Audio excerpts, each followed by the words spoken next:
और अब बात करते हैं अखिलेश के 25 साल के वनवास की, क्योंकि 24 की चुनावी जंग में भले ही अभी 17 महीने बाकी हों, लेकिन यूपी के डिप्टी सीएम केशव प्रसाद मौर्य ने न सिर्फ 2024 बल्कि 2047 तक अखिलेश यादव के चुनाव हारने की भविष्यवाणी कर दी है। मतलब अखिलेश यादव आने वाले 25 साल तक कोई चुनाव नहीं जीत पाएंगे। लेकिन अब इसको लेकर राजनीति गर्मा गई है, क्योंकि केशव प्रसाद मौर्य ने एक भविष्यवाणी बिहार के सीएम नीतीश कुमार को लेकर भी की है। ये रिपोर्ट देखिए।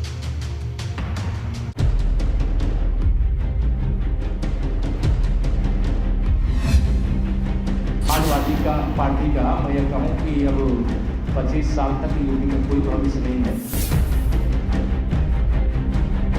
मुख्यमंत्री का मतलब तो मुझे लगता है चुप मुख्यमंत्री ही है।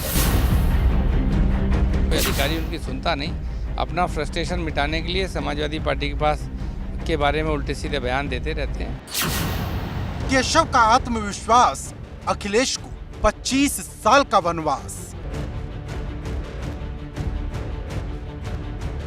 समाजवादी पार्टी का मैं ये कहूँ कि अब 25 साल तक यूपी में कोई भविष्य नहीं है। नीतीश को जमानत जब्त चैलेंज, यूपी में पूरा होगा बिहार का रिवेंज।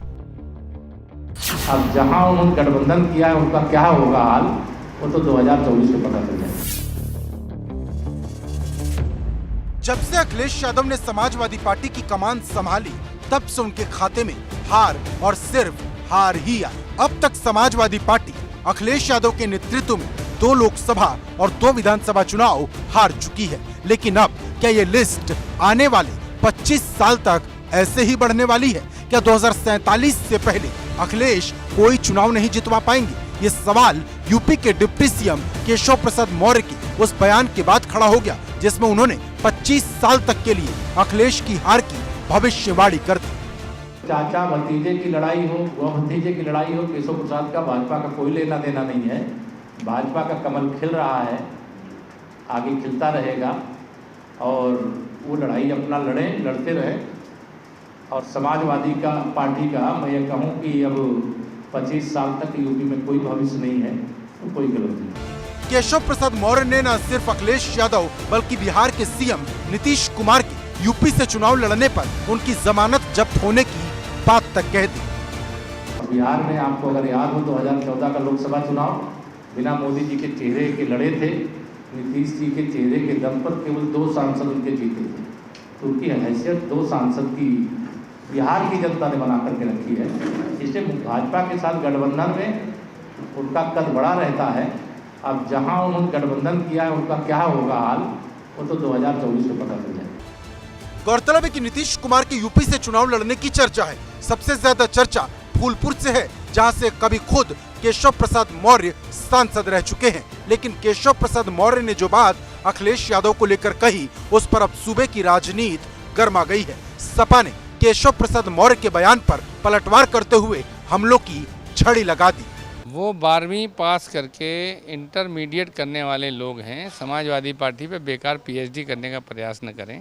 उनसे कहिए कि जनता ने आपको हरा दिया था, लेकिन तो आपकी पार्टी जीती। सरकार में जो मंत्री पद की जिम्मेदारी मिली है उस विभाग में कुछ करें। पिछला बजट कहाँ गया पता नहीं लगा, इस बजट का क्या प्रयोग करेंगे उन्हें कुछ पता नहीं, कोई अधिकारी उनकी सुनता नहीं।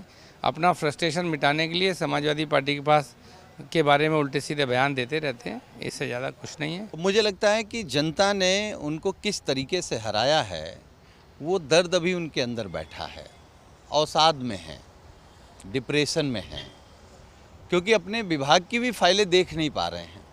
एक भी चपरासी की ट्रांसफ़र करने की स्थिति में केशव मौर्य जी नहीं है। अगर मैं ये कहूँ कि पिछड़ों पर लगातार अत्याचार हो रहा है और केशव मौर्य जी पिछड़ा चेहरा बनकर के भारतीय जनता पार्टी की सरकार में उप मुख्यमंत्री बने हैं, तो उप मुख्यमंत्री का मतलब तो मुझे लगता है चुप मुख्यमंत्री ही है। तो वो बाकी सब बातें तो बोलते हैं, लेकिन सरकार के खिलाफ या जिस सरकार में उस सरकार में जब पिछड़ों का अन्याय हो रहा है, उनका आरक्षण छीना जा रहा है, उन पर फर्जी मुकदमे लिख रहे हैं, तब नहीं बोल पा रहे हैं। 2024 की तैयारी में लगे सपा अध्यक्ष अखिलेश यादव को यूपी के डिप्टी सीएम केशव प्रसाद मौर्य ने 25 साल वाला चैलेंज दे दिया है। डिप्टी सीएम केशव प्रसाद मौर्य ने कहा कि सपा 25 साल तक सत्ता में आने वाली नहीं है, सपा खत्म हो जाएगी। वहीं डिप्टी सीएम के इस बयान के बाद अब सपा के नेताओं ने भी पलटवार करना शुरू कर दिया है। अब सवाल बड़ा है कि क्या केशव प्रसाद मौर्य की प्रेशर पॉलिटिक्स का हिस्सा है, क्योंकि जब से भाजपा ने 2022 का विधानसभा चुनाव जीता उसका जोश एकदम हाई है। लेकिन बड़ा सवाल यह है कि क्या समाजवादी पार्टी को पूरी तरह से खारिज करना आसान होगा, क्योंकि यूपी विधानसभा चुनाव में भले ही सपा को जीत ना मिली हो, लेकिन उसकी सीटें 3 गुना तक बढ़ गई, जो 47 से 111 तक पहुंच गई। अगर यही जंप 24 में मिला तो बड़ा खेल हो सकता है। Bureau report, ABP Ganga.